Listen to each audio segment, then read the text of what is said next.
To all of you who join us here, welcome to the Blue Sky Vid-Cast, where the magic and history of Disneyland meet your imagination.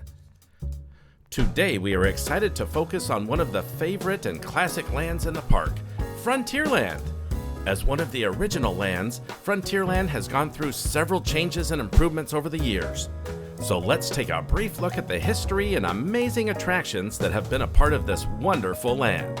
Now, fasten your buckle, pull on that yellow tab, and let's enjoy the ride through Frontierland.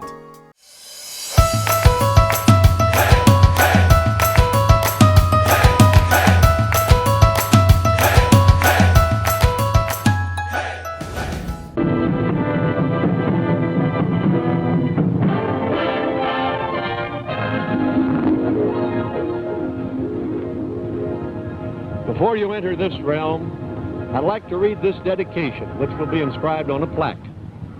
Frontierland. It is here that we experience the story of our country's past. The color, romance, and drama of frontier America as it developed from wilderness trails to roads, riverboats, railroads, and civilization. A tribute to the faith, courage, and ingenuity of our hardy pioneers who blazed the trails and made this progress possible. Hello everyone, I'm Don Morin, your host for the Blue Sky Vid-Cast. Frontierland first appeared in Disneyland as one of 5 original themed lands. Conceived by Walt Disney, the land did not initially contain many attractions, but centered on open expanses of wilderness which could be traversed by guests via stagecoaches, pack mules, Conestoga wagons, and walking trails. The mine train through Nature's Wonderland did not open until 1960 and consisted of a whimsical train ride around various Western landscape dioramas. On Disneyland's opening day celebration, Frontierland featured 16 dancers filling the streets and Wild West characters roamed the town. There was a Dixieland bandstand and a railroad stop that had its own complete circuit of the park along with a marshal's office. You could get a delicious chicken dinner at the Chicken Plantation restaurant or have a soda and snack while catching the old-timey, fun, and hilarious review show at the Golden Horseshoe Saloon. Just like today, the Mark Twain riverboat was there, but back then, the Gully Whomper from Davy Crockett was also in service and you could ride these unique keelboats around the river. There was even a miniature horse corral. So, what do you say, folks? Let's take a look at 6 really fun facts about Frontierland. Fun fact number 1, guns in Disneyland?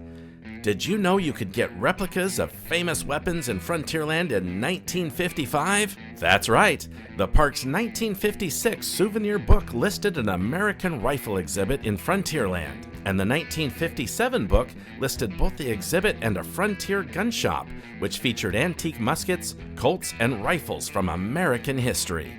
The Frontier gun shop sold replicas of weapons and offered several versions of Davy Crockett's famous rifle, Old Betsy. It was all part of a walkthrough exhibit called the Davy Crockett Frontier Museum. The museum held a model of the Alamo, and guests could purchase Davy Crockett memorabilia or pose with life-size wax figures of Davy Crockett and George E. Russell. Fun fact number 2. The Frontierland Shooting Exposition opened in 1957. Did you know there was a shooting arcade in Disneyland before that? Starting in January 1956, Frontierland's busiest and most modern attraction was the Davy Crockett Frontier Arcade, which offered visitors the chance to play classic turn-of-the-century arcade games featuring Davy Crockett and his animal friends. For 30 years, the arcade survived major changes and updates, and it became a nostalgic gaming experience in its last years of operation. The Davy Crockett Frontier Arcade was a unique mix of a game center and a gift shop. In the center of the room, guests could purchase furs, dishware, clothing, and other collectibles. Davy Crockett himself made occasional appearances and had meet and greets with excited guests. All right, on to fun fact number 3. Hey, while we are here, let's go ahead and go fishing. Did you know you used to be able to catch and keep fish in the rivers of America? When Tom Sawyer's Island opened in 1956, the 2 largest highlights were Fort Wilderness on one end and Huckleberry Finn's fishing pier on the other end of the island. And, believe it or not, you used to be able to go fishing right where Mickey dazzles audiences and Fantasmic today. Characters from Mark Twain's novels such as Tom Sawyer, Becky Thatcher, and Huck Finn would roam the area interacting with guests. Walt was very proud of the fishing pier, throwing in a line himself when he had time. It didn't last too long though, but not because of why people often think. The river can support life and some fish still live in it today. But people were ditching the fish in odd places all around the park and it became, unsanitary. Frontierland fact number 4. Did you know that there are several themed areas within Frontierland? That's right.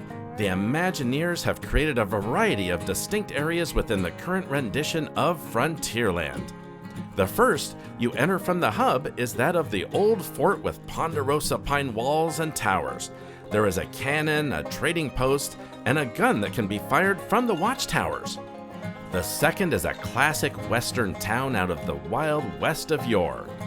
The street has hoof prints and wagon tracks in the ground, cacti and dirt, rails to tie up your horse, a classic saloon and a shooting gallery, and a wandering magician. Next, you pass through the Mexican and Latin section of Frontierland, passing through El Zocalo Park, featuring olive trees and Spanish architecture and other appointments.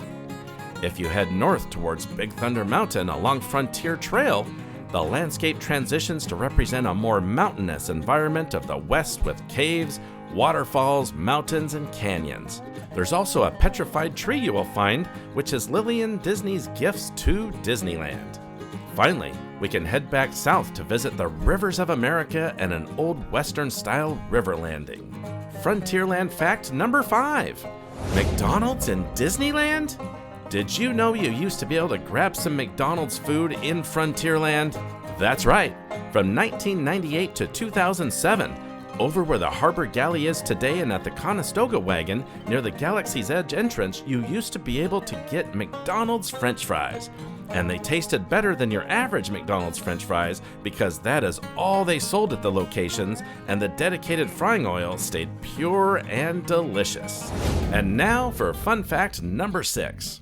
Frontierland is home to the Westward Ho Trading Company. Did you know that having antlers on a trading post is historically accurate? On the roof of the Westward Ho Trading Company, there are elk or deer antlers. Elk antlers were commonly placed on general stores in the Old West, so cowboys coming into town immediately knew where to get supplies. Today, it houses the largest pin collector store in Disneyland, and you will often find pin traders out in front of it showing off their collections. Lines form out the door all the way to Fantasy Fair when they release new exclusive pins. Westward Ho Trading Company gets its name from Westward Ho the Wagons, Disney's 1956 film starring, you guessed it, Fess Parker. Well, that's it for today, folks. Thanks for joining me. I'm your host, Don Morin, and the Blue Sky Vid-Cast, where the magic and history of Disneyland meet your imagination. If you enjoyed our videos, please subscribe so we can keep in touch. We are going to do a series of these fun fact videos working our way around every land in the park. I look forward to seeing you again real soon. Be sure to grab your belongings on the way out and enjoy the rest of your Disney day. Thanks for watching. Bye-bye.